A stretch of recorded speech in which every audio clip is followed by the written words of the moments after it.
मैंने एक बेहद सख्त महिला सीईओ के साथ सौदा किया। मैं अपने बेहतरीन जीन दूंगा और वह मुझे 50 लाख युआन देगी। बच्चा पैदा होते ही पैसे मिल जाएंगे और मैं तुरंत गायब हो जाऊंगा। किसे पता था कि मैं इतना भाग्यशाली हूं कि जुड़वा बच्चों के साथ जैकपॉट लग जाएगा।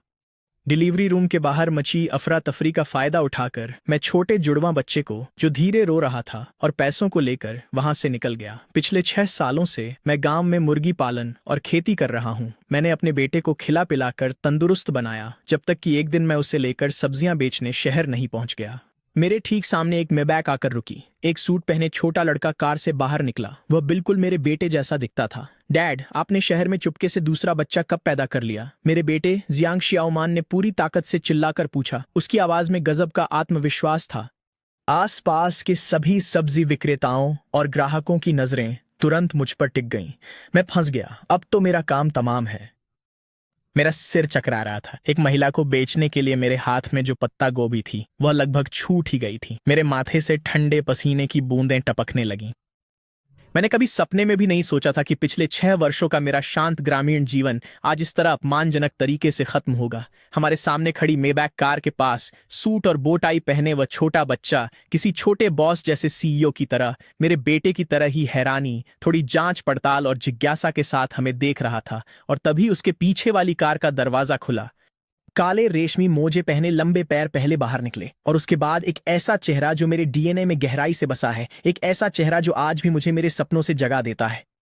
किन बिंग। 6 साल हो गए हैं और वह बिल्कुल नहीं बदली। बर्फ जैसी ठंडी सूरत और ऐसी नजर जो आपको जमा दे। बस फर्क इतना है कि उस हमेशा जमे हुए चेहरे पर आखिरकार एक दरार आ ही गई। उसकी नजरें सबसे पहले जियांग शियाओमान के धूल से सने चेहरे पर टिकीं। वह बच्चा जो बिल्कुल मेरी तरह दिखता था। फिर उनकी नजरें धीरे से उस छोटे सूट पहने लड़के पर टिक गईं। 2 एक जैसे लड़के, एक फटी जीन्स में छोटे बंदर जैसा, दूसरा महंगे सूट में किसी राजकुमार जैसा। हवा जैसे जम गई। मेरी धड़कन 180 तक पहुंच गई। पापा, कुछ तो बोलिए। क्या शहर में आपका कोई और परिवार भी है?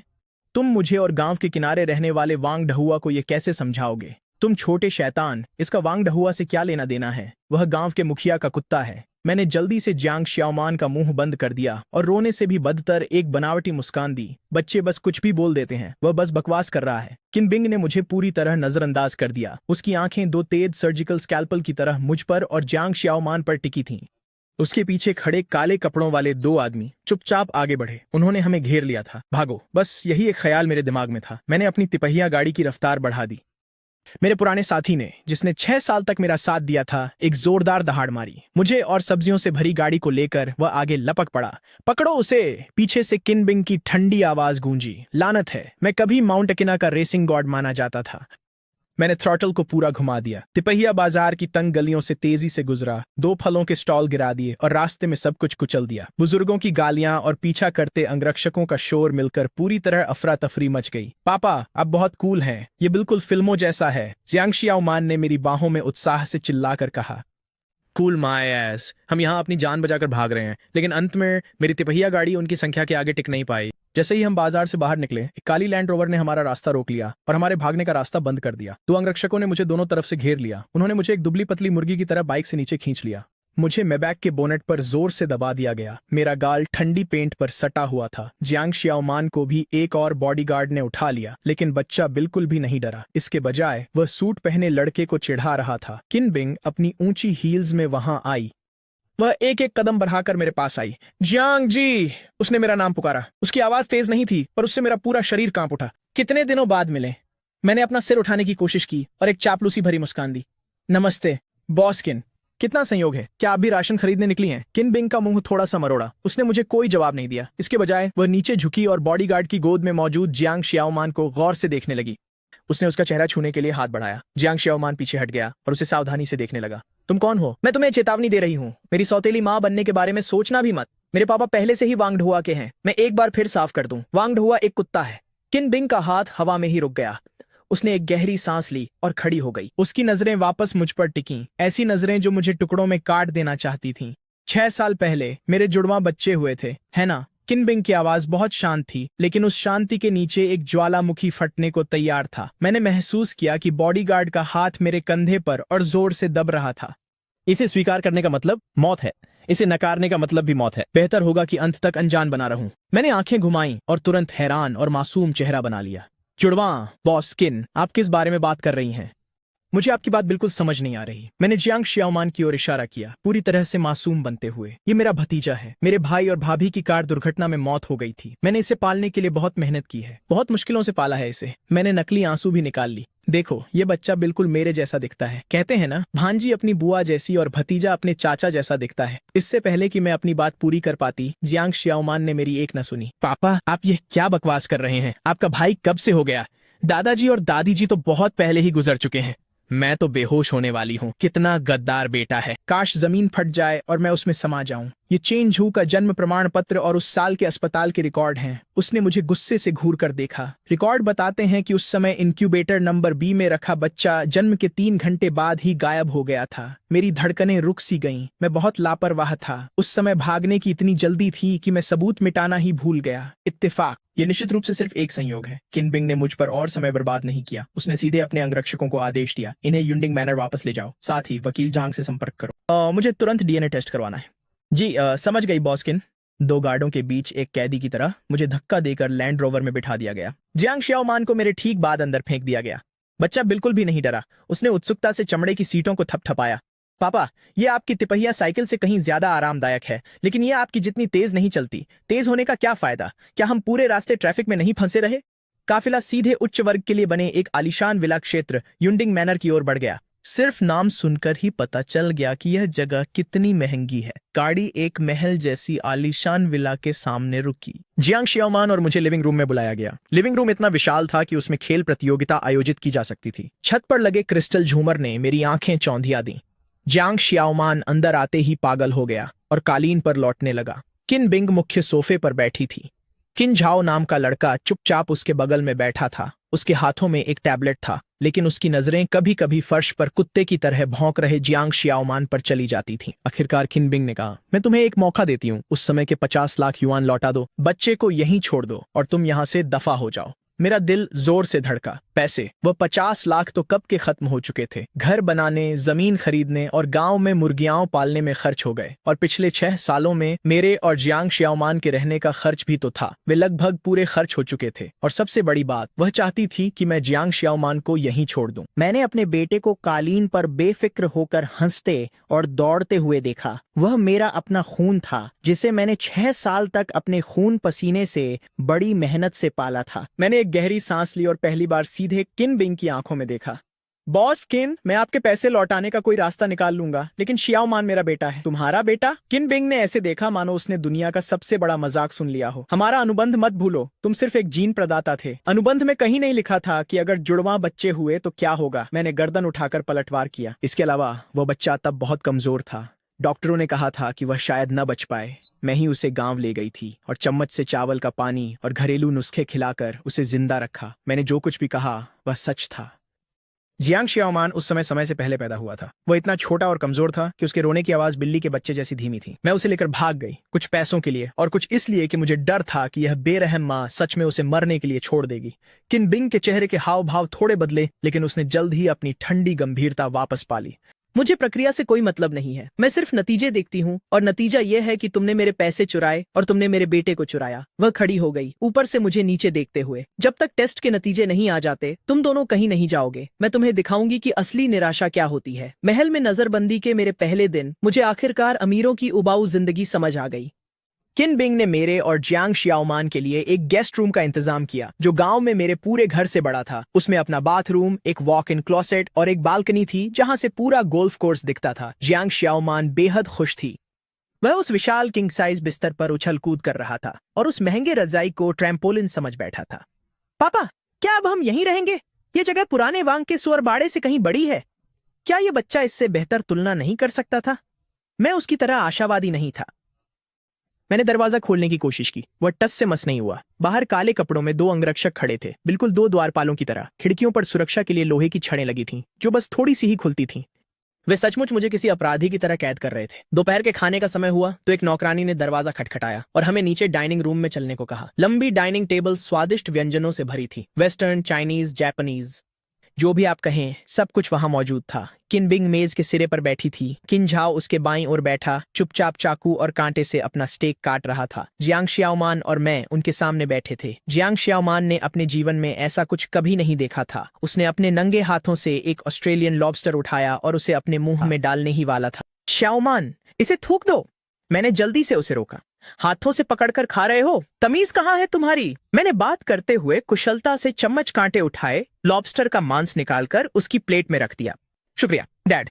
जियांग शियाओमान ने प्यारी सी मुस्कान दी। कांटे से लॉबस्टर का एक टुकड़ा उठाया, लेकिन उसे खाने के बजाय उसने उसे मेरे मुंह के पास लगा दिया। पहले आप खाइए डैड। मेरा दिल अचानक भर आया। मैंने अपना मुंह खोला और लॉबस्टर का वह टुकड़ा खा लिया। मेज के दूसरी ओर छुरी कांटा पकड़े किन बिंग के हाथ थोड़े ठिठक गए। वह मेरे और मेरे बेटे के बीच की बातचीत को देख रही थी। उसकी आंखों में मिले जुले भाव थे। उसके पास बैठा किन झाओ भी अपना काम रोककर चुपचाप हमें देख रहा था। किन बिंग ने अपना गला साफ किया और खामोशी तोड़ दी। जियांग शियाओमान, उसने ऐसे लहजे में कहा कि बहस की कोई गुंजाइश नहीं थी। आज से तुम्हें तमीज सीखनी होगी। खाते समय शोर नहीं करना, हाथों से खाना नहीं खाना, तुम्हें छुरी कांटे का इस्तेमाल सीखना होगा। जियांग शियाओमान, जिसका मुंह लॉबस्टर से भरा था, अस्पष्ट रूप से बुदबुदाया। तमीज क्या होती है? क्या इसे खाया जा सकता है? किन बिंग की भौहें गहराई से तन गईं। किन झाओ, अपने भाई को सिखाओ। किन झाओ ने छुरी कांटा नीचे रखा, एक नया सेट उठाया और जियांग शियाओमान को दे दिया। उसने धीरे से कहा, इसे ऐसे पकड़ो। जियांग शियाओमान ने उसकी नकल करने की कोशिश की। नतीजा एक जोरदार खड़खड़ाहट थी। कांटा फर्श पर गिर गया। बच्चा उसे उठाने के लिए नीचे झुका तो उसका सिर मेज के पाए से जोर से टकरा गया। डाइनिंग रूम में तुरंत अफरा तफरी मच गई। मैंने नौकरानी को घबराहट में इधर उधर भागते और किन बिंग के चेहरे पर बरहते गुस्से को देखा तो मुझे मन ही मन बहुत संतोष हुआ। गांव वालों को नीचा दिखाने का यही नतीजा होता है। मेरा बेटा अकेले ही तुम्हारे इस महल को तहस नहस कर सकता है। हमने बड़ी मुश्किल से खाना खत्म किया। किन बिंग ने किन झाओ को बुलाया और उसे बहुत महंगे दिखने वाले खिलौनों का ढेर थमा दिया। जाओ जाओ, अपने भाई को प्लेरूम में ले जाओ। फिर उसने जियांग शियाओमान की तरफ एक ठंडी नजर डाली। वहां सब कुछ तुम्हारा है, जो चाहो ले लो। ये साफ तौर पर एक मीठी गोली थी। मैं चुपके से सतर्क थी। मेरे मासूम बेटे को पैसों से बिगाड़ने की कोशिश। सपने में भी नहीं। दोनों हम शक्ल लड्ड के पहली बार आधिकारिक तौर पर 7 खड्डे थे। किन झाओ ने एक ट्रांसफॉर्मिंग रोबोट को गले लगाया, थोड़ा असहज दिख रहा था।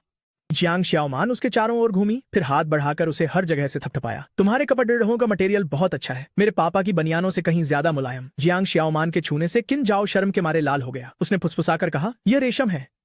चलो, उसने फुसफुसाकर कहा, यह रेशम है। चलो, मैं तुम्हें एक बहुत मजेदार जगह ले जाऊंगी। मैं जल्दी से उनके पीछे हो लिया। मैंने जियांग शियाओमान को किन झाओ को खींचते हुए विला के पिछले आंगन में एक बड़े पेड़ के पास ले जाते देखा। ध्यान से देखना। जियांग शियाओमान ने अपनी आस्तीनें ऊपर चढ़ाई, अपनी हथेलियों पर थूका और पलक झपकते ही पेड़ पर चढ़ गया। वह एक डाल पर मजबूती से बैठ गया और नीचे अवाक खड़े किन झाओ को हाथ हिलाकर बुलाने लगा। ऊपर आ जाओ, यहां से नजारा बहुत अच्छा है। किन झाओ ने ऊपर देखा। उसके चेहरे पर चाहत थी, पर थोड़ा डर भी। मैंने पहले कभी पेड़ नहीं चढ़ा। डरने वाली क्या बात है, मैं तुम्हें सिखाऊंगा। जियांग शियाओमान एक छोटे शिक्षक की तरह पेश आया। अपने हाथों से यहां पकड़ो, अपने पैरों से वहां कदम रखो, बस हो गया। बिल्कुल ऐसे ही जियांग शियाओमान के प्रोत्साहन पर किन झाओ ने वास्तव में अनाड़ीपन से ऊपर चढ़ना शुरू कर दिया। मैं पेड़ के तने से टिक गया। इस दृश्य को देखकर मेरा मन भावनाओं से भर गया। तभी मेरे पीछे से किन बिंग की आवाज गूंजी, जियांगशी, क्या तुम्हें लगता है कि इस तरह की शिक्षा उसे कोई भविष्य दे पाएगी? मैंने मुड़कर देखा। वह वहीं खड़ी थी। उसके चेहरे पर थोड़ी उपहास की झलक थी। चिड़ियों के घोंसले खोदना या पहाड़ों में शिकार करना। मैंने मुस्कुराते हुए पेड़ पर चढ़ने के लिए संघर्ष कर रहे उस छोटे से बच्चे की ओर इशारा किया। शायद मैं उसे अरबों की विरासत न दे सकूं, लेकिन मैं उसे एक खुशहाल बचपन तो दे ही सकती हूँ। देखो, क्या तुम्हारा बेटा अभी बहुत मजे नहीं कर रहा है? किन बिंग ने मेरी नजरों का पीछा करते हुए पेड़ की ओर देखा। जियांग शियाओमान की मदद से किन झाओ आखिरकार एक निचली टहनी पर चढ़ गया। वह तने से चिपका हुआ था, थोड़ा डरा हुआ, लेकिन उसका चेहरा एक अभूतपूर्व उत्साह से चमक रहा था। दोनों बच्चे शाखा पर साथ साथ बैठे थे। जियांग शियाओमान दूर इशारा कर रहा था और जोश में आकर डींगे मार रहा था कि कैसे वह कभी पूरे गांव पर राज करता था। किन बिंग की आंखें थोड़ी डगमगाईं, फिर वह चुप हो गई। अचानक एक जोरदार छटकने की आवाज आई। अनर्थ हो गया। जिस टहनी पर किन झाओ बैठा था वह उसका भार नहीं सह सकी और टूट गई। लड़का डर के मारे चिल्ला उठा। उसका संतुलन बिगड़ गया और वह पेड़ से नीचे गिरने ही वाला था। झाओ झाओ, किन बिंग चीख पड़ी। उसका चेहरा पल भर में पीला पड़ गया। मेरी धड़कनें थम सी गईं। धत तेरे की, ये पेड़ इतना कमजोर क्यों है? सब कुछ पलक झपकते ही हो गया। उसके ठीक बगल में खड़े जियांग शियाओमान ने बिजली की गति से प्रतिक्रिया दी। एक छोटे बंदर की तरह उसने आगे छलांग लगाई और किन झाओ की कमर को कसकर पकड़ लिया। डरो मत, मैं तुम्हें संभाल लूंगा। जियांग शियाओमान ने अपनी पूरी ताकत लगाकर गिरते हुए किन झाओ को वापस ऊपर खींच लिया, लेकिन गति के कारण दोनों बच्चे टहनी से फिसल गए और नीचे गिर पड़े। गनीमत रही कि ऊंचाई ज्यादा नहीं थी। वे घनी घास पर एक दूसरे में उलझे हुए गिरे। किन बिंग और मैं दोनों दौड़कर झाओ झाओ के पास पहुंचे। क्या तुम ठीक हो? किन बिंग ने किन झाओ को कसकर गले लगा लिया और उसे हर तरफ से देखने लगी। आंखों में आंसू लिए मैंने जल्दी से अपने बेटे को उठाया। पापा, मुझे लगता है मेरे कूल्हे के 8 टुकड़े हो गए हैं। लेकिन उसने तुरंत किन झाओ की तरफ देखा और चिंता से पूछा, लिटिल सूट, क्या तुम ठीक हो? किन झाओ अभी भी सदमे में था। उसने अपना सिर हिलाया, जियांग शियाओमान की ओर देखा और फुसफुसाया, शुक्रिया। ये पहली बार था जब उसने खुद से जियांग शियाओमान से बात की थी।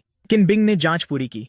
ये देखकर कि किन झाओ की कोहनी पर बस एक हल्की खरोंच है, उसने राहत की सांस ली, लेकिन उसने तुरंत अपना गुस्सा मुझ पर निकाल दिया।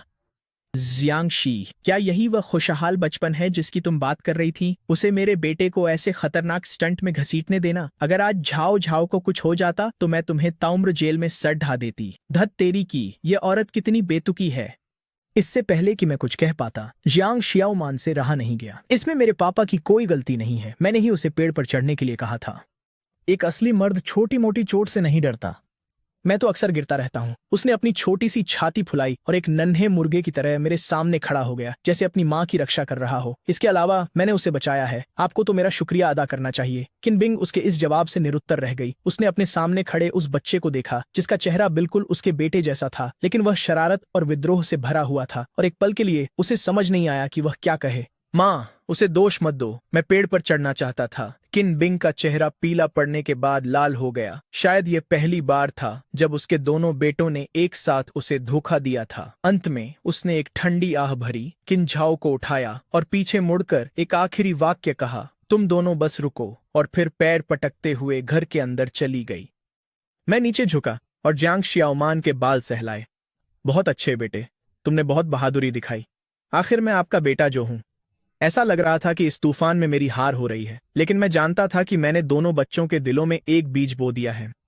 उस शाम किन बिंग ने उसे लुभाने के लिए पैसों का इस्तेमाल करने का फैसला किया। उसने नौकरानियों से खिलौनों से भरा एक पूरा कमरा जियांग शियाओमान के गेस्ट रूम में रखवा दिया। रिमोट से चलने वाली रेसिंग कारें, सीमित संस्करण वाले लेगो महल, सब एक छोटे पहाड़ की तरह ढेर थे। ये सब तुम्हारे लिए है। किन बिंग दरवाजे पर खड़ी थी। उसके चेहरे के भाव अभी भी ठंडे थे। जब तक तुम अच्छे से रहोगे और मेरी बात मानोगे, तुम्हें ऐसी और भी बहुत सारी चीजें मिलेंगी। लो आ गया, लो आ गया। पूंजीवाद का लालच शुरू हो गया। मैंने चिंता के साथ जियांग शियाओमान की ओर देखा। मैंने देखा कि मेरा बेटा काफी देर तक खिलौनों के ढेर को टटोलता रहा और आखिरकार उसने सबसे सस्ती प्लास्टिक की पानी वाली बंदूक उठाई। फिर उसने मेरी ओर देखा। पापा, क्या मैं इससे खेल सकता हूँ? मैंने सिर हिलाया। उसने तुरंत पानी वाली बंदूक उठाई, बहुत खुश हुआ और थोड़ी देर छत की तरफ प्यू प्यू किया, फिर उसे एक तरफ फेंक दिया। वह दौड़कर मेरे पास आया। पापा, क्या आप मुझे एक कहानी सुनाएंगे? वही वाली जिसमें आपने गांव में जंगली सुअर को भगाया था। मैंने कब जंगली सुअर को भगाया था? मैं तो वह था जिसे जंगली सुअर ने 3 मील तक दौड़ाया था। मैंने गला साफ किया और बड़े बड़े इशारे करते हुए एक मनगढ़ंत कहानी सुनाने लगा। जियांग शियाओमान पूरी तरह मंत्रमुग्ध होकर सुन रहा था और जल्द ही मेरी बाहों में सो गया। मैंने उसे उठाया और धीरे से बिस्तर पर लिटा दिया। जैसे ही मैं मुड़ा, मैंने देखा कि किन बिंग अभी भी दरवाजे पर खड़ी थी। उसकी नजर उन महंगे खिलौनों पर पड़ी जिन्हें जियांग शियाओमान ने कचरे की तरह फेंक दिया था। फिर उसने मेरी गोद में चैन से सो रहे मेरे बेटे को देखा। उसकी आंखों में भावनाओं का एक ऐसा जटिल मिश्रण था जिसे मैं समझ नहीं पाया। मैं उसके पास गया और धीमी आवाज में बोला, सीईओ किन, क्या अब आप समझी कि कुछ चीजें पैसों से नहीं खरीदी जा सकती? मैंने जानबूझकर अपनी छाती चौड़ी की ताकि उसके सामने अपनी थोड़ी गरिमा वापस पा सकूं, जैसे कि एक पिता और बेटे का रिश्ता। किन बिंग काफी देर तक चुप रही, इतनी देर कि मुझे लगा वह मुझे बाहर फेंकने के लिए सुरक्षा गार्ड को बुलाने वाली है। डीएनए के नमूने कल जांच के लिए भेजे जाएंगे। जियांग जी, बेहतर होगा कि तुम प्रार्थना करो कि वह मेरा बेटा ना हो। इतना कहकर वह मुड़ी और चली गई। उसकी अकेली आकृति को दूर जाते देख मेरे मन का अहंकार अचानक गायब हो गया। शायद यह महिला इतनी भी बुरी नहीं थी। लेकिन यह ख्याल सिर्फ 3 सेकंड तक ही रहा, क्योंकि मुझे अचानक याद आया कि जियांग शियाओमान 100% उसका बेटा है। एक बार डीएनए के नतीजे आ गए तो मेरा कयामत का दिन आ जाएगा। मैं ऐसा नहीं होने दे सकता। मैं यहाँ बैठकर मरने का इंतजार नहीं कर सकता। अगली सुबह जल्दी फैमिली डॉक्टर अपने सारे उपकरणों के साथ घर आ गए। मैं, जियांग शियाओमान और किन झाओ, हम तीनों सोफे पर एक कतार में बैठकर खून ली जाने का इंतजार कर रहे थे। किन झाओ को इसकी आदत थी। उसने बिना किसी भाव के अपना हाथ आगे बढ़ा दिया, लेकिन जियांग शियाओमान के लिए यह पहली बार था। वह इतना डर गया था कि उसका चेहरा पीला पड़ गया था। वह मेरी गर्दन से लिपट गया। पापा, मुझे इंजेक्शन नहीं लगवाना। इंजेक्शन जानलेवा होते हैं, छोटे शैतान। टीके लगवाते समय तो तुम सबसे ज्यादा शरारती थे। डरो मत, मैंने उसे दिलासा दिया। ये बस मच्छर के काटने जैसा है, दर्द नहीं होगा। सच में? सच में? मैंने उसे शांत किया, जबकि मेरा दिमाग पूरी तेजी से काम कर रहा था। मुझे नमूनों के साथ छेड़छाड़ करने का कोई तरीका ढूंढना ही होगा। मेरी नजरें मेज पर रखी खून की शीशियों पर टिकी थीं। डॉक्टर ने पहले किन झाओ का खून निकाला, फिर धीरे से उसे उठाया। अब जियांग शियाओमान की बारी थी। वह छोटा बच्चा रो चिल्ला रहा था और मेरी बाहों में लगातार छटपटा रहा था। मुझे नहीं चाहिए, मुझे नहीं चाहिए। डॉक्टर और 2 नौकरानियां सब आसपास जमा हो गई। वहां पूरी तरह अफरा तफरी मची थी। यही मौका है। मैंने इस बात का फायदा उठाया कि सबका ध्यान जियांग शियाओमान पर था। मैंने चुपके से अपना हाथ बढ़ाया और अपने नाखून से अपनी बांह पर एक गहरी खरोंच मार ली। धत तेरी, बहुत दर्द हो रहा है। मैं लगभग चिल्ला ही पड़ी थी। जैसे ही डॉक्टर ने जियांग शियाओमान की बांह में सुई लगाई, मैंने उसे सांत्वना देने का नाटक किया और अपना हाथ उसकी बांह के नीचे खिसका दिया। खून की एक बूंद चुपचाप अंदर जियांग शियाओमान के नाम वाली शीशी में गिर गई। यह सब करने के बाद मैंने राहत की सांस ली। जब तक नतीजे यह दिखाएंगे कि जियांग शियाओमान और मेरा कोई रिश्ता नहीं है और उसका किन बिंग से भी कोई नाता नहीं है, तो उसे मुझे यहाँ रखने का कोई कारण नहीं मिलेगा। मैं एक जीनियस हूँ। खून के नमूने लेने के बाद डॉक्टर ने हमारे मुंह से स्वैब लिए, गाल के अंदरूनी हिस्से के नमूने। उसने कहा कि यह दोबारा पुष्टि के लिए है। लानत है, मुझसे गलती हो गई। मेरी जान हलक में आ गई। सीलबंद सैंपल बैग्स को देखकर मुझे लगा कि यह सैंपल नहीं, मेरा डेथ वारंट है। दोपहर में किन बिंग को एक मीटिंग के लिए कंपनी जाना था। जाने से पहले उसने मुझे और जियांग शियाओमान को खास तौर पर बुलाया। किन झाओ के पियानो टीचर आज उसे सिखाने आ रहे हैं। जियांग शियाओमान, तमीज से रहना, उन्हें परेशान मत करना। उसने मुझे एक चेतावनी भरी नजर से देखा। अगर तुम उसे संभाल नहीं सकती तो मैं संभाल लूंगा। क्या यह धमकी थी? मैं इतनी आसानी से नहीं डरता। किन बिंग के जाने के बाद एक आदमी विला में दाखिल हुआ। उसने कोट पहना था और बाल करीने से पीछे की ओर सवारे हुए थे। वह अधेड़ उम्र का व्यक्ति था। वह किन झाओ का पियानो शिक्षक था। सुना है वह कोई अंतर्राष्ट्रीय स्तर के मशहूर उस्ताद हैं। उस्ताद विशाल लिविंग रूम के बीचों बीच रखे बेहद महंगे दिखने वाले ग्रैंड पियानो के सामने बैठ गए। किन झाओ आज्ञाकारी बनकर उनके बगल में बैठ गया। एक मधुर धुन बजने लगी। जियांग शियाओमान उत्सुकता से धीरे धीरे करीब आया। पियानो के सहारे झुक गया। उसकी आंखें फटी की फटी रह गईं। वाह, ये बड़ी चीज खुद गा सकती है। उस्ताद ने माथे पर बल डाला, लेकिन खुद को शांत रखा और उसे अनदेखा कर दिया। एक धुन पूरी करने के बाद उस्ताद ने सिखाना शुरू किया। गलत उंगलियां। यहां भावनाएं जोशीली होनी चाहिए, तुम्हारी तरह कमजोर और सुस्त नहीं। अपनी कलाई उठाओ। मैंने तुम्हें कितनी बार कहा है। क्या तुम स्वर हो? तुम्हें इतनी आसान धुन भी याद नहीं रहती। उस्ताद का रवैया और खराब होता गया और उनकी आवाज तेज होती गई। किन झाओ ने अपना सिर झुका लिया। उसका छोटा सा चेहरा लाल हो गया, आंखों में आंसू भर आए, लेकिन वह जोर से रोने की हिम्मत नहीं कर सका। बस ये देखकर मेरा खून खौल उठा। ये कैसा उस्ताद है? क्या वह किसी छात्र को सिखा रहा है या अपने पोते को डांट रहा है? जियांग शियाओमान अब और बर्दाश्त नहीं कर सका। वह अचानक पियानो की ओर भागा और अपने हाथ कीज पर दे मारे, जिससे एक कान फोड़ देने वाली आवाज हुई। सब चौंक गए। तुम उसे डांट नहीं सकते। जियांग शियाओमान ने पियानो शिक्षक की ओर इशारा करते हुए गुस्से में चिल्लाकर कहा, तुम खुद स्वर हो। तुम्हारा पूरा परिवार स्वर है। तुम असभ्य छोटी बच्ची। क्या तुम्हें पता भी है मैं कौन हूं? मुझे परवाह नहीं कि तुम कौन हो। जियांग शियाओमान अपनी कमर पर हाथ रखकर खड्डिडी हो गई। अगर तुमने उसे एक बार और डांटा तो मैं तुम्हारे पियानो पर ही पेशाब कर दूंगा। शाबाश बेटे, यह तो बहुत गंदी चाल है। उस्ताद गुस्से से कांप रहे थे। उन्होंने मेरी तरफ इशारा किया। क्या यही वह अच्छा बेटा है जिसे तुमने पाला है? मैं शांति से चलकर गया और जियांग शियाओमान को अपने पीछे खींच लिया। उस्ताद ली, है ना? मेरे बेटे के शब्द भले ही कठोर हों, पर उसकी बात गलत नहीं है। मैंने किन झाओ की ओर देखा। बच्चों को सिखाया जाता है, डांटा नहीं। आपके पढ़ाने का यह तरीका उसका आत्मविश्वास तोड़ने के अलावा और क्या करता है? तुम कला के बारे में क्या जानते हो? उस्ताद ने मुझे तिरस्कार से देखा। तुम जैसे गंवार ने क्या कभी चौपिन का नाम भी सुना है? मैं हंसा। मैंने भले ही चौपिन का नाम न सुना हो, पर मैं इतना जानता हूं कि संगीत चाहे कितना भी शानदार क्यों न हो, उसे लोगों के सुनने के लिए बनाया जाता है। जो कला लोगों को खुशी न दे, उसकी कोई कीमत नहीं। ये कहकर मैं पियानो के पास गया और अपनी आस्तीनें ऊपर चढ़ाई। बस पियानो ही तो बजाना है ना? मैं भी ये कर सकता हूँ। सभी की हैरान नजरों के सामने मैं बैठ गया और एक गहरी सांस ली, उस गाने को याद करते हुए जिसका मैंने कॉलेज में लड़कियों को इम्प्रेस करने के लिए खूब अभ्यास किया था। फिर मेरी उंगलियां कीज पर थिरकने लगीं और एक बेहद जानी पहचानी धुन बजने लगी। सूरज चमक रहा है, फूल मुझे देखकर मुस्कुरा रहे हैं, नन्हा पक्षी कहता है नमस्ते नमस्ते। तुम अपनी पीठ पर वह स्कूल बैग क्यों ले जा रहे हो? स्कूल के गीत की एक प्रस्तुति जिसे मैंने बड़े जोश, जुनून और भावनाओं के साथ बजाया। पूरा लिविंग रूम एकदम शांत हो गया। पियानो शिक्षक का मुंह इतना खुला था कि उसमें एक अंडा समा जाए। किन झाओ की आंखें ऐसे फटी रह गईं जैसे उसने नई दुनिया के द्वार देख लिए हों। मैं अपना बैग लेकर स्कूल जा रहा हूँ। मैं कभी कभी भी देर नहीं करता। इसका असर बुरा नहीं था। कितना कूल था ये। मैं शान से खड़ीदा हुआ और पियानो शिक्षक को एक भौं उठाकर देखा। तो उस्ताद, क्या आप कहेंगे कि मेरी उंगलियों में काफी जुनून था? शिक्षक का चेहरा पहले लाल फिर सफेद पड़ीडीएच गया। उन्होंने मेरी ओर इशारा किया। हकलाते हुए एक शब्द भी न बोल पाए। अंत में उसने नाटकीय ढंग से अपनी आस्तीन झटकी। अशिष्ट, कला का पूर्ण अपमान, इतना कहकर उसने अपना बैग उठाया और गुस्से में पैर पटकते हुए चला गया। जाने से पहले उसने एक आखिरी धमकी दी। जहां तक सीईओ किन की बात है, मैं इस घटना की पूरी रिपोर्ट करूंगा। कर लो रिपोर्ट। कौन किससे डरता है? जैसे ही पियानो शिक्षक गया, किन झाओ ने तुरंत मेरी ओर पूरी श्रद्धा से देखा। अंकल, आप बहुत अच्छा बजाते हैं। बेशक, मैंने गर्व से अपनी छाती फुलाई। सीखना चाहते हो? मैं तुम्हें सिखा सकता हूँ। हाँ, मैं सीखना चाहता हूँ। और फिर उस दोपहर योंडिंग माउंटेन विला का आलीशान living room two tigers, twinkle twinkle little star और I am a little painter की धुनों से गूंज उठा। जियांग शियाओमिन गाने और नाचने की जिम्मेदारी संभाल रही थी। पियानो की जिम्मेदारी मेरी थी और किंझाओ ताली बजाने की जिम्मेदारी संभाल रहा था। हम तीनों की खुशी बस इतनी ही सरल थी। जब किनबिंग अपनी मीटिंग खत्म करके थकी हारी घर लौटी तो उसने यह नजारा देखा जहां एक प्यार करने वाला पिता और आज्ञाकारी बच्चे पूरी तरह से घुल मिलकर रह रहे थे। वह प्रवेश द्वार पर खड्डीडी होकर लिविंग रूम में शोर मचाते हुए हंसते खेलते तीनों को देख रही थी। दो छोटे और एक बड्डा, जिससे वह पल भर के लिए अपना गुस्सा भूल गई। मम्मी, आप आ गईं। अंकल ने मुझे पियानो बजाना सिखाया। बहुत मजा आया। किनबिंग ठिठक गई। ये पहली बार था जब उसने किन झाओ को इतनी खुशी से मुस्कुराते देखा था। उसकी नजरें किन झाओ से हटकर मुझ पर आ टिकीं। वे आंखें अब पूरी तरह ठंडी नहीं थीं, बल्कि उनमें थोड़ी परख और उलझन झलक रही थी। वाह, क्या यह बर्फ का पहाड़ पिघलने वाला है? मैंने उसे एक आत्मसंतुष्ट मुस्कान दी। नतीजा यह हुआ कि अगले ही पल उसका फोन बज उठा। उसने फोन उठाया और कुछ ही शब्द सुनने के बाद उसका चेहरा तुरंत उतर गया। तुमने क्या कहा? उसने मिस्टर ली को इतना नाराज कर दिया कि वे चले गए? और ये बच्चों के गाने बजाने वाली क्या बकवास है?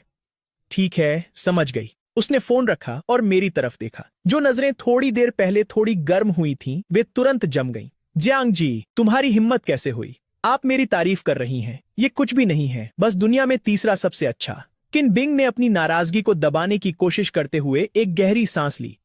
कल जाओ जाओ के स्कूल में फैमिली स्पोर्ट्स डे है। तुम जियांग शियाओमान को लो और उसके साथ जाओ। मैं क्यों जाऊं? मैं उसकी मां हूं। तुम दूसरे अभिभावक के तौर पर जा रहे हो। ऐसा लग रहा था कि उसके लिए पिता शब्द बोलना बहुत मुश्किल था। सबसे जरूरी बात, तमीज से पेश आना। मेरे लिए कोई मुसीबत खड़ी मत करना, वरना अंजाम तो तुम्हें पता ही है। क्या यह गाजर और छड़ी वाली नीति है? नहीं, ये तो मुझे एक थप्पड़ मारकर दूसरा और जोर से मारने जैसा है। एक नामी स्कूल में पेरेंट्स स्पोर्ट्स डे में जाना, क्या ये मुझ जैसे जंगली मुर्गे को फिनिक्स के झुंड में फेंकने जैसा नहीं है? क्या यह कोई सार्वजनिक फांसी है? मैं कल के अपमानजनक दृश्य की कल्पना अभी से कर सकता हूँ। अगले दिन हम चारों 2 कारों में गए। हम उस मशहूर शाही किंडरगार्टन की ओर आक्रामक रूप से बढ़े। किंडरगार्टन का गेट लग्जरी कारों से भरा हुआ था। सभी अभिभावक ऐसे तैयार थे जैसे रेड कारपेट पर चल रहे हों। जैसे ही किनबिंग वहां पहुंची, सबकी निगाहें उसी पर टिक गईं और उसके पीछे चलता मैं किसी अमीर महिला पर आश्रित आशिक जैसा लग रहा था। जियांग शियाओमान और किन झाओ ने एक दूसरे का हाथ थाम रखा था। वे अपने आसपास की हर चीज को लेकर उत्सुक थे। खेल दिवस जल्दी ही शुरू हो गया। पहला इवेंट 3 पैरों वाली दौड़ थी। जियांग शियाओमान और मैं एक टीम थे। किनबिंग और किन झाओ दूसरी टीम थे। चलो डैड, हम पक्का पहला स्थान हासिल करेंगे। मैंने किनबिंग के पैरों में पहने लिमिटेड एडिशन स्नीकर्स देखे, फिर अपने इन सस्ते जूतों को देखा जिन्हें मैंने बस यूं ही खरीद लिया था, और मुझे थोड़ी घबराहट महसूस हुई। जैसे ही स्टार्टिंग गन चली, मैंने तुरंत ताल मिलाते हुए चिल्लाया, 1 2 1, और जियांग शियाओमान को आगे ले गया। हम दोनों का तालमेल एकदम सही था और हम पूरे रास्ते सबसे आगे रहे। जैसे ही हम फिनिश लाइन के करीब पहुंचे, एक हादसा हो गया। बगल वाली लेन में एक भारी भरकम पिता फिसल गए और सीधे किनबिंग और किन झाओ की तरफ गिर पड़े। संभल कर मेरी आंखें फटी की फटी रह गईं। बिना सोचे समझे मैंने पैर की पट्टी फाड़ी और तीर की तरह दौड़ पड़ी। मैंने पूरी ताकत लगाकर किनबिंग और किन झाओ को धक्का देकर हटा दिया। वे दोनों लड़खड़ाकर पास की घास पर गिर गए, बिल्कुल सुरक्षित, और मैं उस 200 पाउंड के भारी भरकम पिता के नीचे दब गई। मुझे ऐसा लगा जैसे मेरे अंदरूनी अंग पूरी तरह उलट पुलट हो गए हों। मेरी आंखों के आगे तारे नाच रहे थे। पूरा मैदान हंगामे से भर गया था। टीचर और स्टाफ दौड़कर आए और हाथ पैर पकड़कर उस मोटे से डैड को मेरे ऊपर से हटाने लगे। सर, आप ठीक हैं? मैं जमीन पर मरे हुए कुत्ते की तरह सीधा पड़ा था। काफी देर तक मुझे होश ही नहीं संभल रहा था। चिन बिंग को अब अपनी इमेज की भी परवाह नहीं रही। वह भागकर आई और मेरे पास घुटनों के बल बैठकर मुझे देखने लगी। जांगजी, तुम कैसे हो? उसकी आवाज में घबराहट की एक झलक थी जिसका एहसास उसे खुद भी नहीं था। मैंने मुश्किल से सिर उठाया और जबरदस्ती मुस्कुराया। मैं ठीक हूँ, अभी जिंदा हूँ। बस ऐसा लग रहा है जैसे मेरे ऊपर से कोई टैंक गुजर गया हो। जांग, शियाओमान और चिन शियाओ भी रोते हुए दौड़ कर आए। डैड, अंकल, दोनों बच्चों ने मुझे पकड़ लिया, एक बाईं तरफ और एक दाईं तरफ, और वे बेकाबू होकर रोने लगे।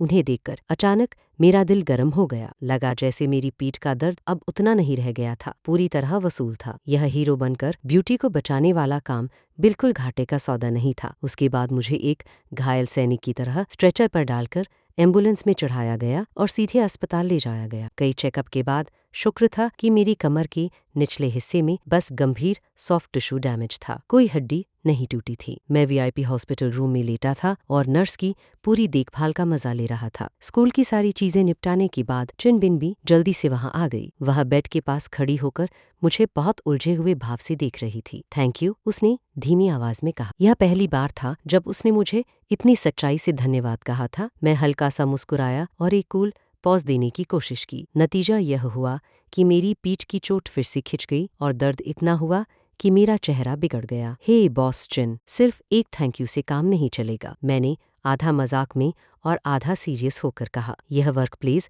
इंजरी है, मेडिकल बिल, खोई हुई कमाई, मुआवजा, इमोशनल डिस्टर्बेंस, डैमेजेस, हिसाब लगाओ और पैसा दो। चिन बिन ने मुझे घूरा, लेकिन उसके होठों के कोनों पर एक मुश्किल से दिखने वाली मुस्कान आ गई। तुम्हारा नुकसान नहीं होने दूंगी, वह रुकी, फिर बोली, आज गलती मेरी थी, मुझे तुम्हें जबरदस्ती वहां नहीं ले जाना चाहिए था। वाह, तुम्हें सच में माफी मांगना आता है। कोई बात नहीं, इसे बस एक लाइफ एक्सपीरियंस समझो। मैंने बड़ी उदारता से हाथ हिला दिया। हॉस्पिटल रूम का दरवाजा खोला गया। जोंग, शियाओमान और चिन शियाओ ने अंदर झांका और फिर कमरे में आ गए। उनके हाथ में एक फ्रूट बास्केट थी जो शायद चिन बिन ने अभी अभी खरीदी थी। डैड, अभी भी दर्द हो रहा है? जांग शियाओमान ने फ्रूट बास्केट नीचे रखी, मेरे बेड तक भागकर आया और सावधानी से पूछा, अंकल, मुझे माफ कर दीजिए। चिन शियाओ ने भी सिर झुका लिया और छोटी सी आवाज में माफी मांगी। इसका तुम बच्चों से कोई लेना देना नहीं है। मैंने उनके छोटे छोटे सिर सहलाए। तुम दोनों ठीक हो, यह देखकर डैड को सुकून है। चिन शियाओ ने ऊपर देखा,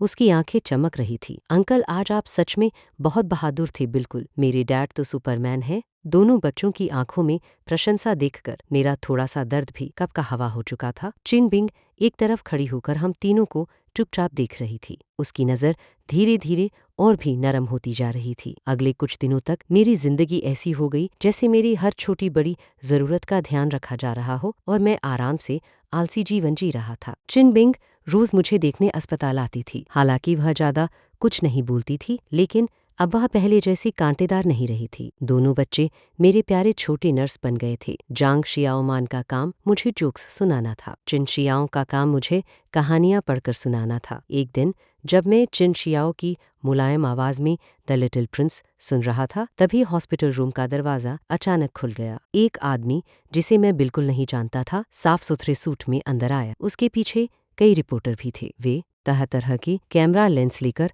अंदर घुस आए। उनमें से एक आदमी अंदर आते ही चिल्लाया, सुना है आपने छिपकर बच्चे पैदा किए हैं और उनके पिता को अस्पताल में छिपा रखा है। क्या यह सच है? कैमरों की फ्लैश लगातार चमकने लगी। मैं हैरान रह गया। चिन बिंग का चेहरा बदल गया और उसने तुरंत मुझे और बच्चों को अपने पीछे ढक लिया। तुम लोग कौन हो?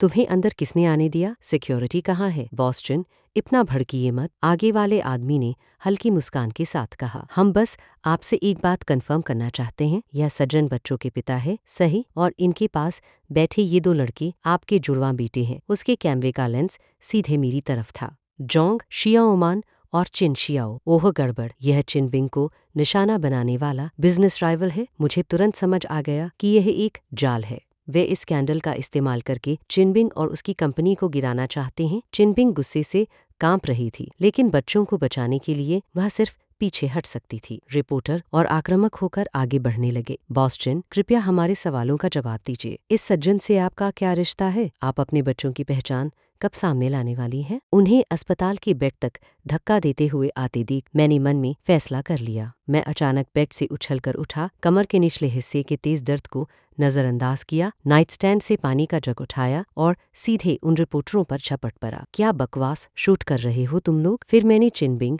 और दोनों बच्चों को खिड़की की तरफ इशारा करके चिल्लाया, नीचे झुको, जल्दी, मैं तुम्हें कवर करता हूँ। मेरी यह धमाकेदार हरकत देखकर सब दंग रह गए। मैं तुम्हें कवर करता हूँ। मेरी यह धमाकेदार हरकत देखकर सब दंग रह गए। गर्म पानी से भीगे रिपोर्टर चीखे और अपने आप पीछे हट गए। चिनबिंग भी मेरी हरकतों से स्तब्ध रह गई थी। नीचे कूदो, यह तीसरी मंजिल है। तीसरी मंजिल कोई बड़ी बात नहीं है। मैंने बेडशीट फाड़कर उसे रस्सी की तरह मरोड़ना शुरू किया और मशीन गन की तरह तेज बोलता गया। मेरे गांव में तो मैं 5वीं मंजिल से भी कूद चुका हूँ। मैं बस डींग मार रहा था। असल में मैं ज्यादा से ज्यादा दूसरी मंजिल से कूदा था और तब भी मेरा टखना मुड़ गया था। मैंने बेडशीट का एक सिरा रेडिएटर पाइप से बांधा और दूसरा सिरा खिड़की से बाहर फेंक दिया।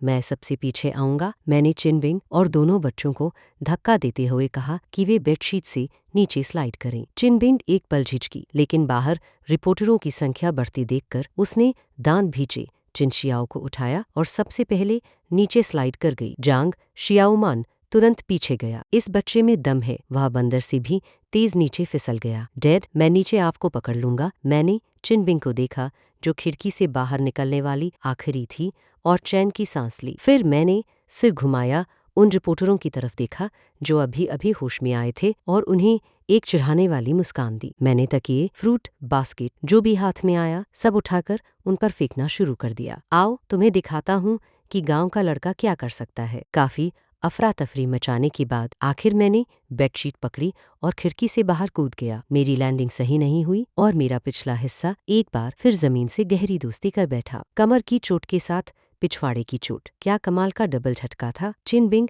जल्दी से दौड़कर मुझे उठाने आई। क्या तुम पागल हो? उसने बेचैनी और घबराहट में कहा। उसकी आंखें लाल थी। बकवास बंद करो, चलो। मैं एक टांग घसीटता हुआ चला। चिनबिंग के सहारे और बच्चे और मैं किसी तरह बहुत बुरी हालत में अस्पताल से भाग निकले। युंडिंगला वापस पहुंचकर भी सब अभी तक सदमे में थे। चिनबिंग ने तुरंत अपनी कंपनी के पीआर डिपार्टमेंट को फोन करके हालात संभालने को कहा। जहां तक मेरी बात थी, मैं बिस्तर पर धम्म से गिर पड़ा। इस बार मैं सच में 1 इंच भी नहीं हिल सकता था। जांग शियाओमान और चिन शियाओ मेरे बेड के पास ही रहे। उनके चेहरों पर चिंता साफ दिख रही थी। क्या डैड मरने वाले हैं? वाह, बहुत शुक्रिया बच्चे। यह छोटा शैतान अपना काम संभालने के बाद चिनबिंग मेरे कमरे में आई। उसने सबको बाहर भेज दिया। कमरे में सिर्फ हम दोनों रह गए। जांगजी, आज तुमने ऐसा क्यों किया? क्या किया? मैंने अनजान बनने की एक्टिंग की। वह तो सेल्फ डिफेंस था। तुम्हें पता है मैं वह नहीं पूछ रही। चिनबिंग बेड के पास आई और बैठ गई। तुम साफ साफ मुझे अकेला छोड़कर जा सकते थे। फिर हमें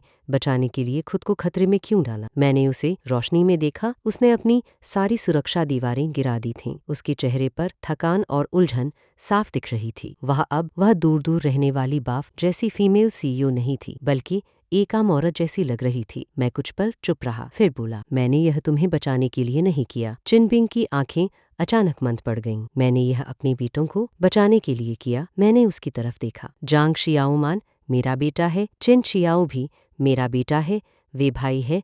मैं उनमें से किसी को भी चोट खाते हुए खड़ा होकर नहीं देख सकता। और फिर मैं रुका और मुस्कुरा दिया। तुम मेरे बेटों की माँ हो। मैं तुम्हें भी यूं दबाया और बेइज्जत होते हुए देखकर कुछ न करता। ऐसा नहीं हो सकता था। चिनबिंग जम सी गई। वह मुझे काफी देर तक देखती रही। फिर उसने सिर झुका लिया। उसके कंधे हल्के हल्के कांप रहे थे। मैंने देखा कि उसके घुटने पर रखे हाथ की पीठ पर एक आंसू गिरा। धत, वह रो रही है। मैं घबरा गया। अरे मत रो, मैं तो बस बकवास कर रहा था। मेरी जुबान जहरीली है, यह तुम कब से जानती हो? मैंने बिढ़ंगे तरीके से उसे दिलासा देने की कोशिश की, लेकिन जैसे ही मैं हिला, मेरी कमर के निचले हिस्से में हड्डी तक उतरता दर्द दौड़ गया। हिलो मत। उसने सिर उठाया। उसके चेहरे पर फिर से संयम लौट आया था। बस उसकी आंखें अभी भी थोड़ी लाल थीं। उसने हाथ बढ़ाया और धीरे से मेरे माथे से कुछ बिखरे बाल हटाए। उसकी उंगलियां बहुत ठंडी थीं, लेकिन जैसे ही उन्होंने मेरी त्वचा को छुआ, ऐसा लगा जैसे बिजली का झटका गुजर गया हो। मेरा दिल अचानक एक धड़कन छोड़ गया। जांगजी, डीएनए टेस्ट के नतीजे कल आ जाएंगे। मेरा दिल बैठ गया। जिस चीज से मैं सबसे ज्यादा डर रहा था वह आखिर सामने आ ही गई। अगर नतीजों से साबित हो गया कि वे दोनों मेरे बेटे हैं तो तुम क्या करने वाले हो? मैंने मुंह खोला लेकिन बोल नहीं पाया। मुझे क्या करना चाहिए? मुझे नहीं पता। कहाँ भागूं? मैं एक बार पहले ही भाग चुका हूँ। शियाओ मान को उसके हवाले कर दूं। मैं ऐसा नहीं कर सकता। हम लंबे समय तक चुप्पी में डूबे रहे जब तक दरवाजे के बाहर से जांग शियाओ मान और चिन शियाओ की बहस की आवाज नहीं आई। सब तुम्हारी गलती है। मेरे डैड को चोट लगी। नहीं, ऐसा नहीं है। वे बुरे लोग थे। तुम मनहूस हो। तुम मनहूस हो। दोनों बच्चों की नोक-झोंक सुनकर चिनबिंग और मैंने एक दूसरे की तरफ देखा और हम दोनों की आंखों में एक बेबस कड़वी मुस्कान थी। शायद चीजें उतनी खराब नहीं हैं जितना मैंने सोचा था। अगले दिन मैं जोर से हिलाए जाने पर जागा। डैड, ये देखो। जांग शियाओमान ने एक लिफाफा उठाया और मेरे चेहरे के सामने लहराया। वह टेस्ट रिपोर्ट थी। मेरा दिल तुरंत किसी गहरी खाई के तल तक गिर गया। फैसले का दिन आ चुका था। मैंने कांपते हुए हाथ बढ़ाकर लिफाफा लिया। ऐसा लगा जैसे उसका वजन कई किलो हो। चिनबिंग ठीक मेरे पास खड़ी थी। उसका चेहरा गंभीर था। दोनों बच्चे भी तनाव भरे चेहरों से मुझे देख रहे थे। मैंने गहरी सांस ली और लिफाफा फाड़कर खोल दिया। अंदर कुछ पन्ने थे जो तकनीकी शब्दों से भरे हुए थे। मैंने सीधा आखिरी पेज खोला ताकि निष्कर्ष देख सकूं। टेस्टेड सब्जेक्ट जांग जी और टेस्टेड सब्जेक्ट जोंग शियाओमान की डीएनए सीक्वेंस तुलना के आधार पर कोई जैविक संबंध मौजूद नहीं है। क्या? मैंने अचानक सिर उठाया। अपनी आंखों पर यकीन नहीं हुआ। मैंने फिर देखा, साफ साफ लिखा था कि जांग शियाओमान और मेरा खून का रिश्ता नहीं है। यह कैसे हो सकता है? मुझे साफ याद आया कि उस दिन सैंपल लेते समय चालाकी दिखाने के लिए मैंने अपनी ही उंगली काटी थी, लेकिन घबराहट में शायद जो खून की बूंद मैंने डाली थी वह मैं अचानक अपने पास खड़ी चिनबिंग की तरफ देखने लगा। क्या यह उसका हो सकता है? चिनबिंग ने मेरी नजर से नजर मिलाई। उसकी आंखें शांत और मासूम थी। जैसा तुम चाहते थे जांगजी, वह तुम्हारा बेटा नहीं है। मेरा दिमाग खाली हो गया। मेरा बेटा नहीं, फिर वह किसका बेटा है? इससे पहले कि मैं ठीक से सोच पाता, चिनबिंग ने एक और दस्तावेज निकाला। यह एक और है। उसने वह दस्तावेज मुझे दे दिया। मैंने लिया और देखा, यह चिनबिंग और जोंग शियाओमान की डीएनए टेस्ट रिपोर्ट थी। निष्कर्ष ने पुष्टि की कि चिनबिंग जोंग शियाओमान की जैविक माँ है, जैसा मैंने सोचा था। अब तुम्हारे पास कहने को कुछ और है। चिनबिंग मुझे देख रही थी। उसकी आंखें फिर से ठंडी हो गई थीं। तुमने मुझसे 6 साल झूठ बोला। तुमने 6 साल तक मेरा बेटा चुरा कर रखा। जांग जी, तुम्हारी हिम्मत तो देखो। मैंने मुंह खोला लेकिन एक शब्द भी नहीं बोल पाया। यह सच था। मैंने उससे झूठ बोला था। मैंने जांग शियाओमान की तरफ देखा। बच्चा हमें बिल्कुल हैरान और उलझे हुए भाव से देख रहा था। साफ था कि उसे समझ नहीं आ रहा था कि हम क्या बात कर रहे हैं। मोमी, आपका क्या मतलब है? क्या वह मेरे छोटे भाई के डैडी नहीं है? चिनबिंग ने उसे जवाब नहीं दिया। वह सीधे मेरे पास आई। उसने पहले से तैयार एक कॉन्ट्रैक्ट मेरे बेड पर फेंक दिया। जांगजी, हमारे पुराने रिश्ते की खातिर और इस बात की वजह से कि तुमने हमारी जान बचाई, मैं तुम्हें आखिरी मौका दे रही हूँ। यहाँ 10 मिलियन युआन है। पैसे लो और हमारी दुनिया से हमेशा के लिए गायब हो जाओ। बच्चों के सामने फिर कभी अपना चेहरा मत दिखाना। 10 मिलियन युआन 6 साल पहले से 2 गुना। इतना कि मैं किसी भी शहर में रह सकता था और बाकी जिंदगी पानी की तरह पैसा बहा सकता था। मैंने कॉन्ट्रैक्ट देखा, फिर जांग शियाओमान को देखा जो बेड के पास पूरी तरह खोया सा खड़ा था। पिछले 6 साल की हर बात मेरे दिमाग में फिल्म की तरह चलने लगी। पहली बार उसने मुझे डैडी कहा था। पहली बार उसने चलना सीखा था जब वह बीमार होता था और मैं पूरी रात उसे गोद में लिए रहता था, पलक झपकाने से भी डरता था। जब वह किसी शरारत में फंसता और मुझे उसके लिए माफी मांगने जाना पड़ता था, वह चुपके से बचाई हुई टॉफियां मेरी जेब में डाल देता था। मेरी बाहों में एक बच्चे से मैंने उसे उस छोटे बंदर में बदलते देखा जो पेड़ पर चढ़ सकता था और चिड़ियों के घोंसले तक लूट सकता था। वह मेरी पूरी दुनिया है और अब कोई मेरी दुनिया को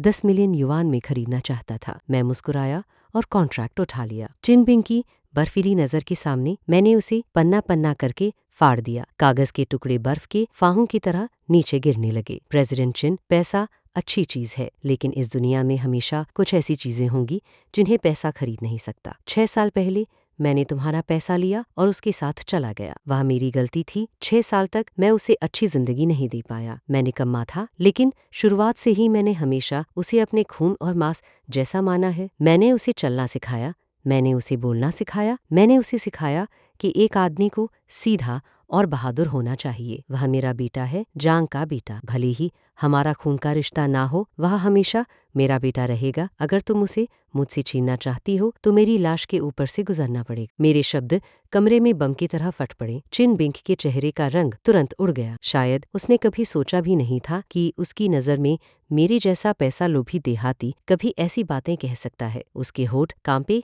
लेकिन वह एक भी ठीक वाक्य नहीं बना पाई। डैडी, मत मरना। मैं नहीं चाहता आप मरे। मुझे मम्मी नहीं चाहिए, मुझे बस आप चाहिए डैडी। डैडी प्लीज मुझे छोड़कर मत जाइए। बच्चा बेकाबू होकर रो रहा था।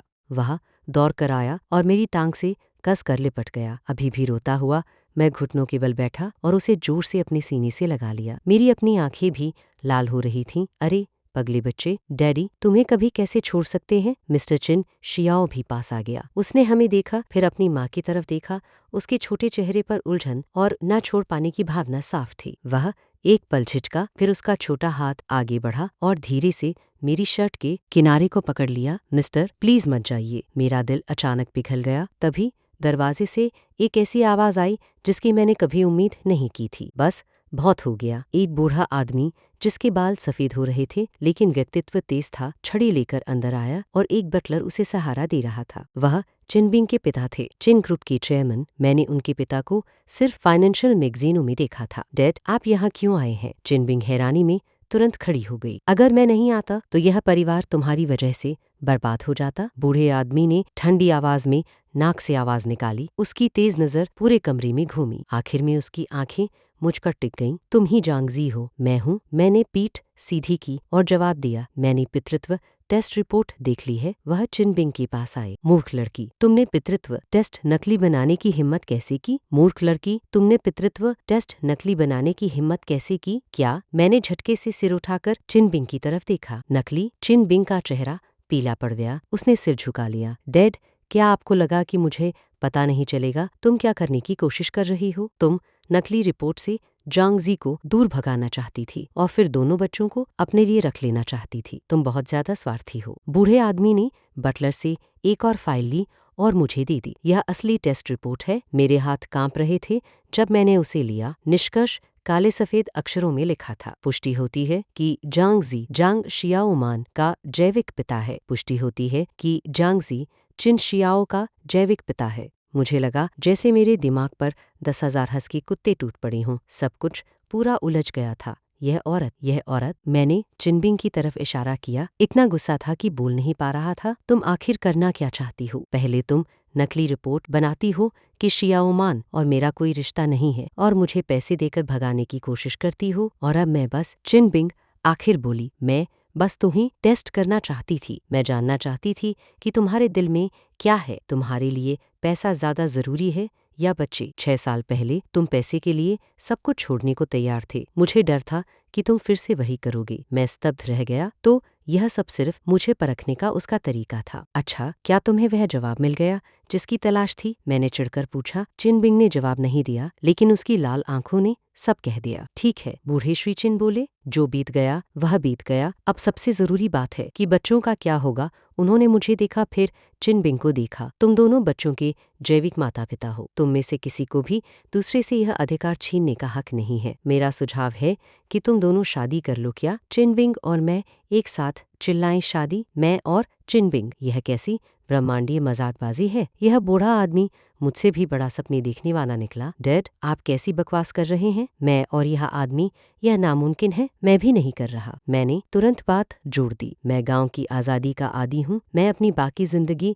एक चलते फिरते बर्फ के पहाड़ को देखते हुए नहीं बिताना चाहता। किसे चलती फिरती बर्फ कह रही हो। जिसे जूता फिट हो वही पहने। हम फिर से एक दूसरे से भिड़ गए। तुम दोनों चुप रहो। क्या तुम्हें लगता है मैं ये चाहता हूँ। अगर मेरे 2 कीमती पोते ना होते तो मुझे तुम दोनों क्या करते हो उससे कोई मतलब नहीं होता। उसने जांग शियाओमान और चिन शियाओ की तरफ इशारा किया। उनसे क्यों नहीं पूछते कि क्या वे पूरा परिवार चाहते हैं। क्या वे चाहते हैं कि उनकी माँ और पिता साथ रहें। दोनों लड़कों ने एक दूसरे को देखा और फिर एक साथ सिर हिला दिया। जांग शियाओमान तो और भी सीधा था। हाँ मैं चाहता हूँ डैडी और मम्मी साथ रहे। चिन शियाओ ने भी धीरे से कहा, मैं भी यही चाहता हूँ। इन 2 छोटे गद्दारों ने हमें पूरी तरह बेच दिया था। चिनबिंग और मैं दोनों चुप हो गए। फिर मामला तय हो गया। बूढ़े आदमी ने हमें विरोध करने की कोई जगह नहीं दी। बच्चों को सही और वैध पहचान देने और बाहर बैठे मीडिया गिद्धों का मुंह बंद करने के लिए तुम दोनों को शादी करनी ही होगी। हाँ, यह सिर्फ सुविधा की शादी होगी। तुम अलग अलग कमरों में सोते रह सकते हो। तुम एक दूसरे की जिंदगी में दखल नहीं दोगे। बच्चों के बड़े हो जाने तक इंतजार करो। अगर तब तलाक लेना चाहो तो ले सकते हो। मैं बिल्कुल रास्ते में नहीं आऊंगा। यह सुनकर चिनबिंग और मैंने एक दूसरे को देखा। हम दोनों एक दूसरे की आंखों में हल्की सी झिझक देख सकते थे। फिलहाल यही आगे बढ़ने का एकमात्र रास्ता लग रहा था और इसे शांति से सुलझाने का सबसे अच्छा तरीका भी। मैं तुम दोनों को सोचने के लिए एक दिन देता हूँ। अपनी बात कहने के बाद बूढ़े आदमी अपने बटलर के साथ चला गया। पूरे प्रभावशाली दबदबे के साथ एक बार फिर कमरे में सिर्फ हम 4 लोग रह गए। माहौल इतना अजीब था कि उस खामोशी में 3 बेडरूम वाला अपार्टमेंट बनाया जा सकता था। आखिर में चुप्पी मैंने तोड़ी। तो आइस, मेरा मतलब है प्रेसिडेंट चिन। मैंने गला साफ किया। तुम्हारा क्या विचार है? चिनबिंग ने मुझे घूरा। वह साफ तौर पर अभी भी आइसबर्ग वाले नाम से नाराज थी। बच्चों के लिए मुझे कोई आपत्ति नहीं है, उसने ठंडे स्वर में कहा। ठीक है फिर, मैंने सिर हिलाया। मुझे भी कोई आपत्ति नहीं है। और इस तरह पलक झपकते ही मेरी और चिनबिंग की शादी तय हो गई। 3 दिन बाद हमने सिविल अफेयर्स ब्यूरो में अपनी शादी रजिस्टर कर ली। हाथ में उस चमकीले लाल मैरिज सर्टिफिकेट को देखते हुए मुझे लगा जैसे मैं सपना देख रहा हूँ। 6 साल पहले मैंने पैसे के लिए खुद को बेच दिया था। 6 साल बाद मैं अपने बेटों के लिए खुद को बेच रहा था। जिंदगी सच में ड्रामा से भरी है। इस नए परिवार के बनने का जश्न मनाने के लिए मैंने किचन में अपनी कला दिखाने का फैसला किया। मैंने शेफ की मदद की पेशकश ठुकरा दी और अकेले ही विला के किचन पर कब्जा कर लिया। डैडी, आप क्या स्वादिष्ट बना रहे हैं? जांग शियाओमान ने पूछा। उसके मुंह में पानी आ रहा था। मैं तुम बच्चों के लिए अपनी स्पेशल डिश बना रहा हूँ, क्लेपॉट ब्रेस्ट चिकन। मैंने वह बड़ा मुर्गा निकाला जिसे मैं पिछले आधे साल से घर पर पाल रहा था और उसे तैयार करना शुरू किया। चिन शियाओ और उसकी माँ चिनबिंग ने शायद ऐसा कुछ कभी नहीं देखा था। वे दोनों दूरी बनाए हुए थे। आधे घंटे बाद किचन से गहरी खुशबू फैलने लगी। मैं गरमागरम ब्रेस्ट चिकन का बर्तन बाहर लाया जिसके किनारों पर कॉर्नब्रेड केक चिपके हुए थे और उसे डाइनिंग टेबल पर रख दिया। आओ, अपने डैड की कुकिंग ट्राई करो। जांग शियाओमान ने सबसे पहले खाना शुरू किया। उसने ब्रेड का एक टुकड़ा उठाया, उसे सॉस में डुबोया और इतना खाया कि उसका चेहरा तेल से चमकने लगा। यह तो बहुत अच्छा है, बहुत बहुत अच्छा। मैंने चिकन लेग चिन शियाओ की कटोरी में रखा। शियाओ, तुम भी थोड़ा ट्राई करो। शियाओ ने सावधानी से एक निवाला लिया। उसकी आंखें तुरंत चमक उठी। यह कमाल का है। मैंने गर्व से चिनबिंग की तरफ देखा। प्रेसिडेंट चिन, क्या आप अपनी राय देकर हमें सम्मानित करेंगी? चिनबिंग एक पल झिझकी, फिर भी उसने चॉपस्टिक्स उठाई और चिकन का एक छोटा टुकड़ा लिया। उसने उसे शालीनता से मुंह में रखा और फिर वह जम गई। फिर उसने कुछ नहीं कहा। उसने बस एक और टुकड़ा उठाया, फिर एक और,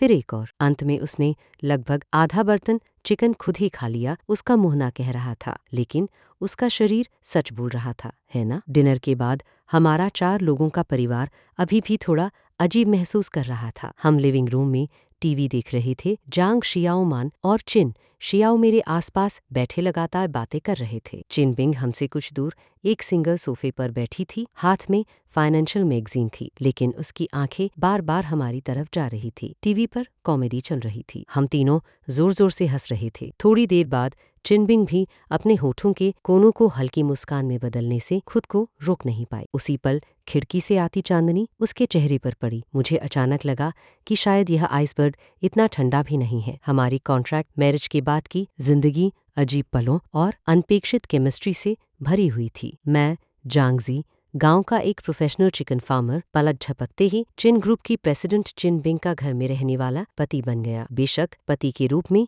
मेरी मुख्य जिम्मेदारी बच्चों की देखभाल करना थी। चिनबिंग पहले की तरह ही वर्कहॉलिक थी। रोज सुबह जल्दी निकलती और देर से घर आती, लेकिन अब वह धीरे धीरे पहले से जल्दी घर आने लगी थी। पहले वह हमेशा ऑफिस से निकलने वाली आखिरी इंसान होती थी। अब वह गैर जरूरी सोशल इवेंट्स को मना कर देती थी ताकि डिनर के लिए समय पर घर पहुंच सके, क्योंकि उसे पता था कि घर पर 3 लोग उसका इंतजार कर रहे हैं ताकि उसके साथ खाना खा सके। मैंने अपनी दूसरी पहचान खोज ली थी, स्टे एट होम डैड। अपनी गॉटियर कुकिंग स्किल्स से मैंने अपने परिवार के तीनों सदस्यों के पेट सफलतापूर्वक जीत लिए थे, खासकर चिनबिंग। वह शिकायत करती थी कि मेरा खाना बहुत तेल वाला और अनहेल्दी है, लेकिन वह हमेशा सबसे ज्यादा खाती थी। मेरी दोनों बेटों का रिश्ता भी दिन ब दिन बेहतर होता जा रहा था। जोंग शियाओमान चिन शियाओ का पर्सनल बॉडीगार्ड बन गया। अगर किंडरगार्टन में कोई भी चिन शियाओ को परेशान करने की हिम्मत करता तो मेरा बेटा सबसे पहले लड़ने के लिए दौड़ पड़ता और चिन शियाओ जांग शियाओ मान का प्राइवेट ट्यूटर बन गया। हर रात वह अपने छोटे भाई का होमवर्क देखता और उसे कहानियां पढ़कर सुनाता। एक खरगोश जैसा फुर्तीला था, दूसरा शांत और ठहरा हुआ, लेकिन दोनों की जोड़ी हैरानी की बात है कि बहुत अच्छी जम रही थी। आज चिन ग्रुप की एनिवर्सरी गाला थी। प्रेसिडेंट चिन के परिवार का सदस्य होने के नाते मुझे चिन बिंग ने जबरदस्ती वहां बुलाया। मैंने किराए का हाई एंड सूट पहना था और सजे धजे लोगों के बीच खड़े होकर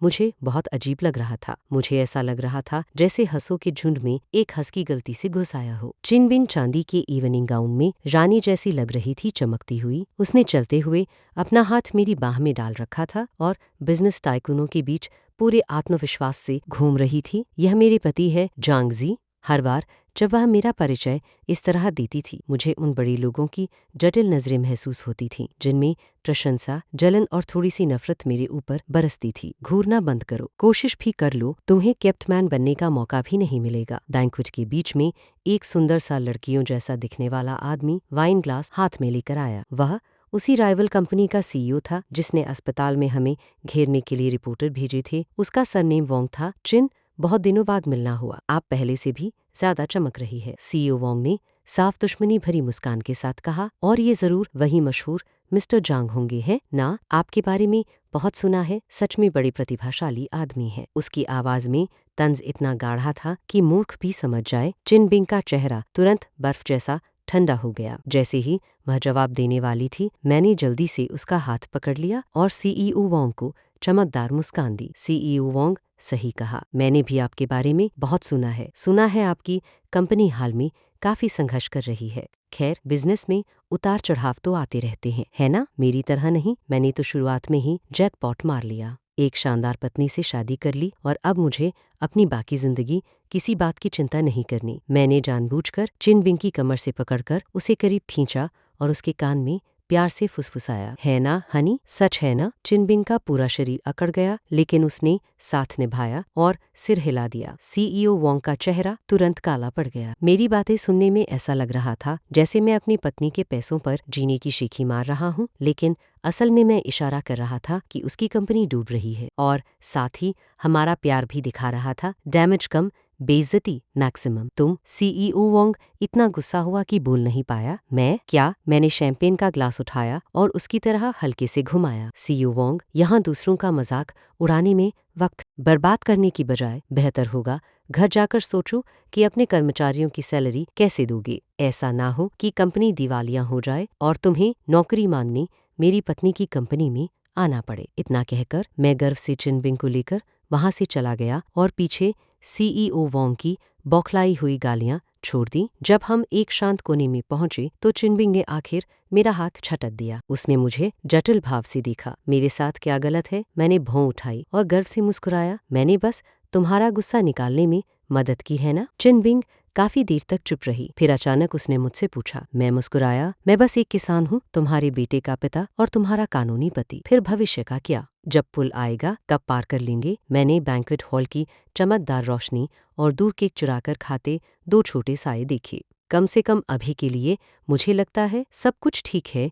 चिन बिंग ने भी मेरी नजर का पीछा किया और मुस्कुरा दी। उसकी वह मुस्कान पिघलती बर्फ जैसी थी, जैसे वसंत में फूल खिल रही हों। शायद जिंदगी ऐसी ही होती है, हमेशा अकल्पनीय मोड़ों और आश्चर्यों से भरी हुई। किसने सोचा होगा कि 6 साल पहले की एक हास्यास्पद डील आज ऐसे शोरगुल वाले लेकिन बेहद गर्मजोशी भरे परिवार में बदल जाएगी। मैंने अपने पास खड़ी औरत को देखा और दूर खड़े अपने दोनों लड़कों को, और मुझे पहले से कहीं ज्यादा शांति महसूस हुई। जो भी हो, जिंदगी